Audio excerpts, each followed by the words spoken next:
I'm Erick Stakelbeck, and this is the U.S.-Mexico border. Folks, we are in Eagle Pass, Texas. Now, this has really been the epicenter for the border crisis here in the United States over the past 3.5 years. And yes, it is indeed a crisis. Over 10 million people have crossed into the United States from Mexico illegally in the past 3.5 years alone.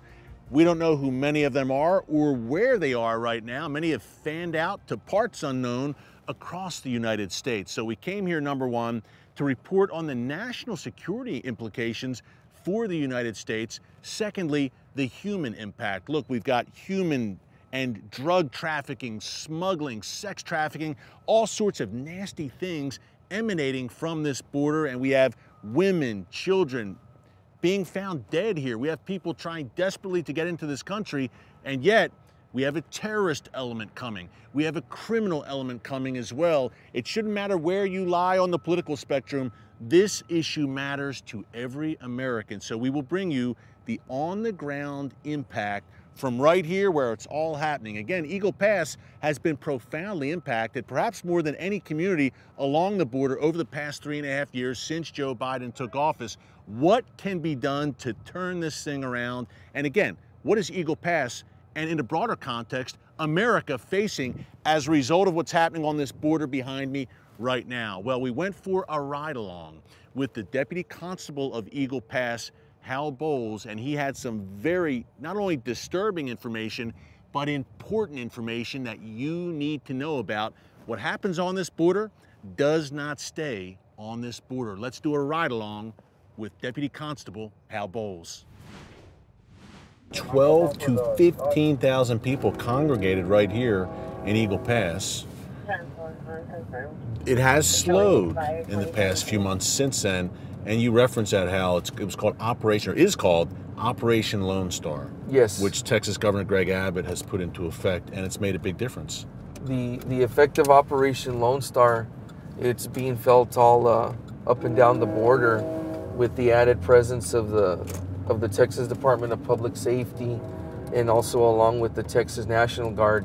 And here in Eagle Pass, the numbers of people that we had crossing was just overwhelming to us. And without their assistance, then we wouldn't have been able to handle it. Yeah. So the federal government, when they were in control of the border crossing Eagle Pass, it wasn't going too well. I mean, I could say this: no one is really equipped to deal with 10,000 people in one day. And this was a constant stream for about 2 years. Yes. Yeah, for about 2 years, we're having several thousand, at least 1,000 to anywhere between 1,000 to 2,000 people coming across per day. Per day? Per day coming across. What has been the effect on Eagle Pass? It's changed it profoundly, because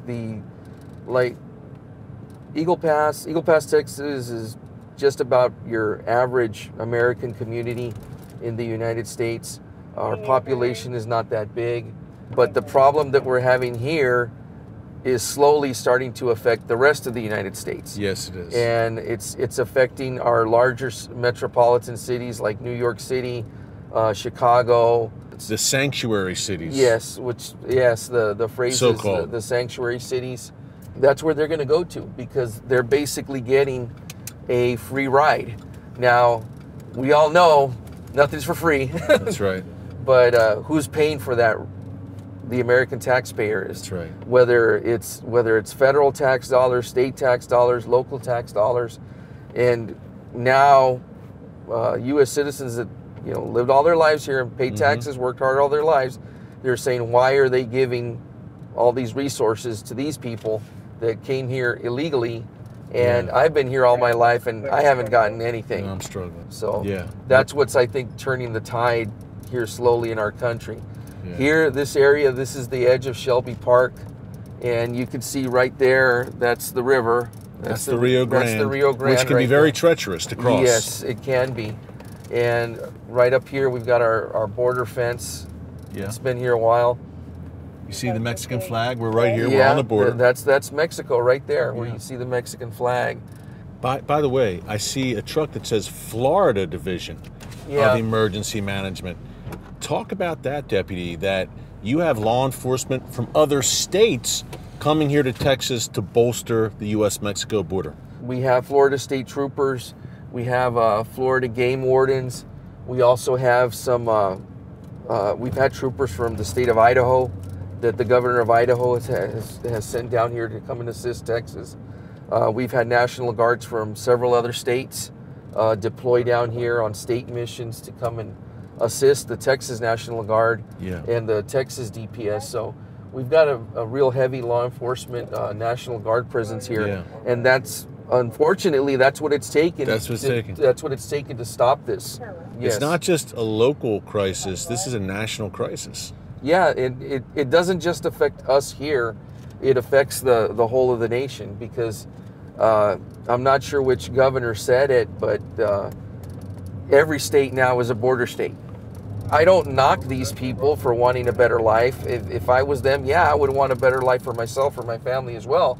But there's a way of going about and doing it, and legally, and they're pretty much circumventing the system.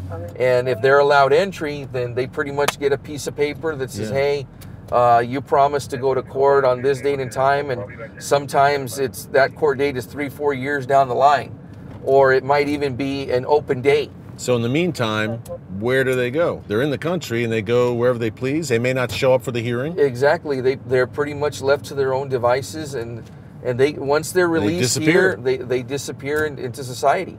I see people coming across from countries that are not friendly countries to the U.S. And they're state-sponsored countries of terrorism. That's right. They come across. According to our own government, they're state-sponsored of terrorism. We've seen people from these countries that they come here. We see people from all over the world. Yeah, I mean, it's not surprising in a sense that if the border's wide open and the federal government in some ways refuses to enforce it, it's almost a flashing neon sign for people. Come on in. Yeah, it's almost irresistible. And I would think, especially for America's enemies, again, look, the Middle East is heating up. Hezbollah, Hamas, Iran, these are people who are not friendly to the United States, and this is easy entry into the country, and then they disappear and we don't know where they are. We're here, folks, on the U.S.-Mexico border. Quite literally, you see the border wall right behind me. We're with Deputy Hal Bowles. And Deputy, look, it's been an eye-opening ride along with you, but one of the things that caught my notice in our team is that, okay, we've got the wall, which you see behind us, and that's great. It's a barrier. But then there's this big opening, no wall, no fence. What's the issue there? Well, what we've got here is the far edge, extreme of our border wall here in Texas. And this is pretty much where it left off of when we had a change of administration in Washington. So this was President Trump. President Trump for years, obviously, build the wall, we're gonna build the wall.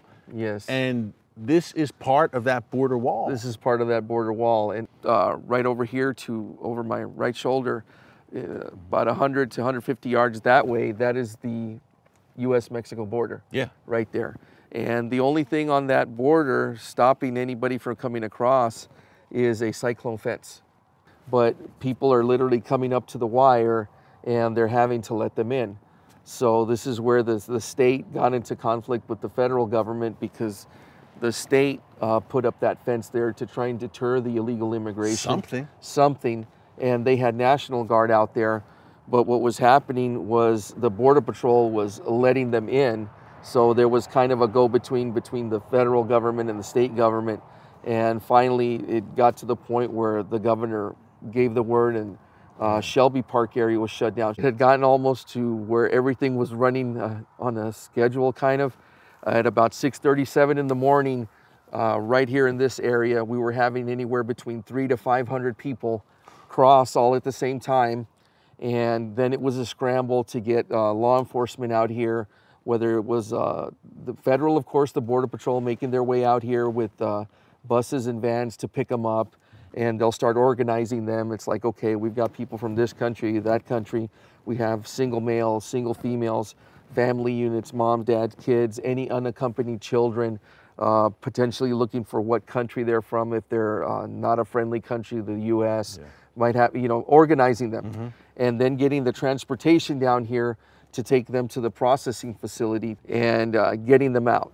So imagine anywhere 300 to 500 people crossing at one time and having about 10 to 12 officers trying to deal with that group. So it's chaos. Not everyone who crosses into Eagle Pass just voluntarily gives themselves up. Some get hostile and aggressive towards you and your fellow officers. And these people here, these are the ones that are turning themselves in. These are the ones that want to give up, that they know they're pretty much going to get allowed into the U.S. Now, the other side of the coin is we have to deal with also our gotaways, people that do not want to turn themselves in.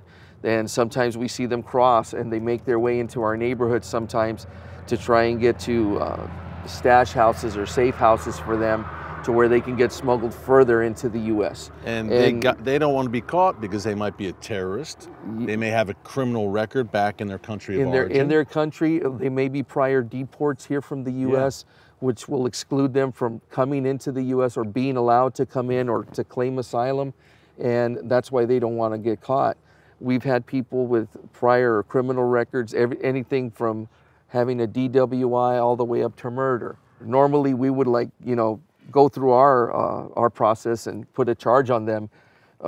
Normally we have to now turn them over to Border Patrol, say, okay, here they go. They're not U.S. citizens, they're not whatever, because our local jails can't handle that. Right. So it's a town of 28,000 people, Eagle Pass, yet you're the front line of defense.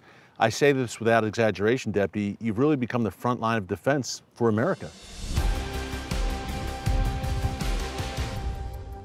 Chief, thanks so much for having us. Hey, you were born and raised here in Eagle Pass. You've been in this role for about a decade.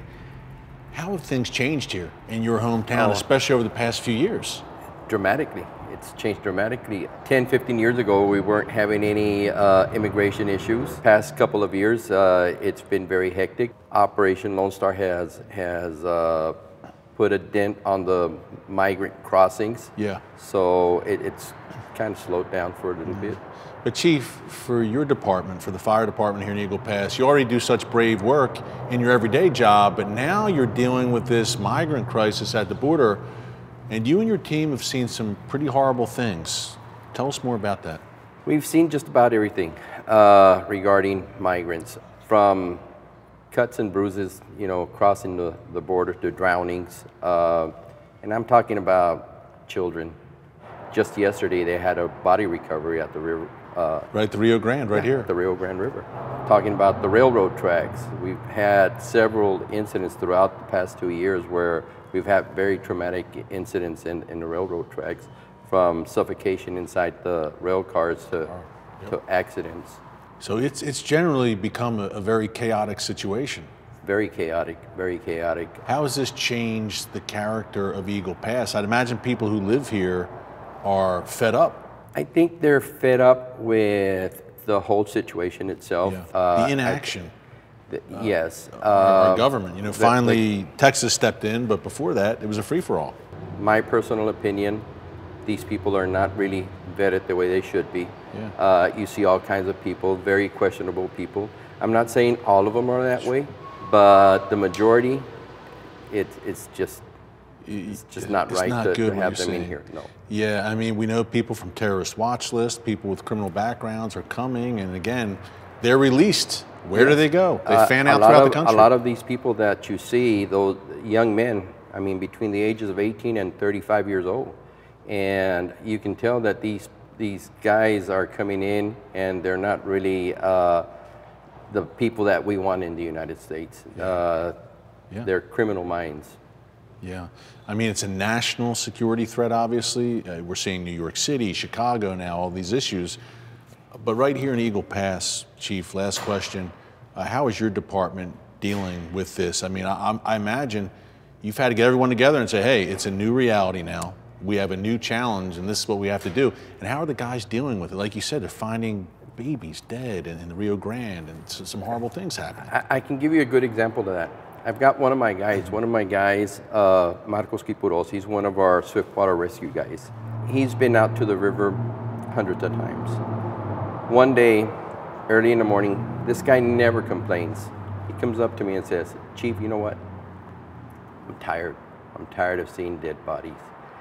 And that hit me hard, because If this guy, this strong guy that's never complained, is complaining right now, what about the other guys, the newer guys that have been going out there?